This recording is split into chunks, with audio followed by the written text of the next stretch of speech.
जंगल ghost. क्या आप सबको पता है हमारे देश में ऐसे कई रिलीजन है जो जंगल घोस्ट की पूजा करता है और इसे हिंदी में देव भी कहते हैं और बदले में वो घोस्ट उनकी रक्षा करता है। लेकिन अगर बाहर के लोगों ने उनको हानिकारक पहुंचाया तो वो उनको बुरी तरह से घायल कर देता है और उसे जल्दी से ठीक नहीं किया तो उनकी मौत तक हो सकता है। और इसी से जुड़ी हुई लेप्चा रिलीजन के बारे में मैं आपको कहानी सुनाने जा रहा हूँ। योंगरिप शहर में बैठने के कारण उसे गांव का तौर तरीका कुछ नहीं पता था। और शायद आप लोगों को पता नहीं कि लेप्चा रिलीजन एक ऐसी देव की पूजा करता है जो कई सालों से उनकी प्रोटेक्शन करते आ रहा है। लेकिन मैं उस देव की नाम इस वीडियो पे नहीं ले सकता क्योंकि लोगों का कहना है कि उस देव का नाम लेने से ही कहीं समस्या खड़ा हो जाता है। और योंगरिप अपने समर हॉलीडे पे अभी अभी गांव पे लौटी थी और इसी कारण उसके घर पे एक बहुत ही बड़ा पूजा किया गया था। और वो पूजा ठीक उसके घर से 5 मिनट की दूरी पे एक घने जंगल के बीचों बीच किया गया था। और योंगरिप इस पूजा को जिंदगी में पहली बार देख रहा था और कहीं ना कहीं योंगरिप को मज़ा भी आ रहा था। और जैसे ही पूजा खत्म हुआ सब लोग अपने अपने घर चले गए। लेकिन योंगरिप उस जगह को थोड़ा अच्छे से देखना चाहता था और वो वहीं पे बैठ गया।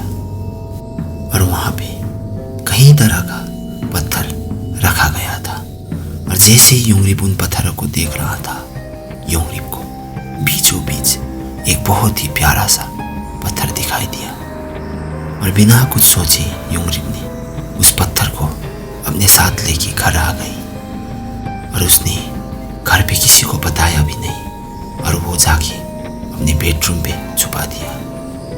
लेकिन योंगरिप को अंदाज़ा भी नहीं था कि वो अपने साथ कौन सा मुसीबत लेके आया है। और रात होने के बाद सब लोग अपने अपने बेडरूम पे सोने के लिए चला गया। और योंगरिप आज बहुत ही थका था इसीलिए वो भी बहुत ही जल्दी सो गया। और रात के करीब 1 बजे योंगरिप को लगा कि कोई उसका हाथ बहुत ही जोर से पकड़ के मोड़ रहा है। अब योंगरिप को दर्द महसूस हो रहा था। और जैसे ही योंगरिप ने अपना आँख थोड़ा खोल के देखा उसने देखा कि लंबा चौड़ा इंसान ने उसका हाथ पकड़ रखा था और उसका शरीर मांस की जगह पैरों की टेनियों से बना था।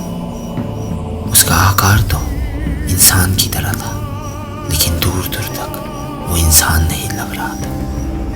और वो गुस्से से योंगरिप को देखे जा रहा था। और जैसे ही योंगरिप ने ये देखा वो अचानक बेहोश हो गई। और सुबह जैसे ही योंगरिप को होश आया उसने देखा कि उसका हाथ एकदम टेढ़ी हो चुकी है और उसे काफ़ी दर्द भी हो रहा था। लेकिन योंगरिप का परिवार को उसके बारे में सब कुछ पता था इसीलिए योंगरिप 1 हफ्ते के बाद ठीक हो गई। और योंगरिप ने उस पत्थर को उसी की जगह पे रख दिया। और ये कहानी मुझे योंगरिप ने शेयर किया था और योंगरिप को मैं दिल से थैंक यू कहना चाहता हूँ। और आप सबके लिए मैं ऐसा ही रियल हॉरर स्टोरी लाता रहूँगा। लेकिन आप सबको करना है मेरे चैनल को सपोर्ट। मिलते हैं अगली रियल हॉरर स्टोरी में।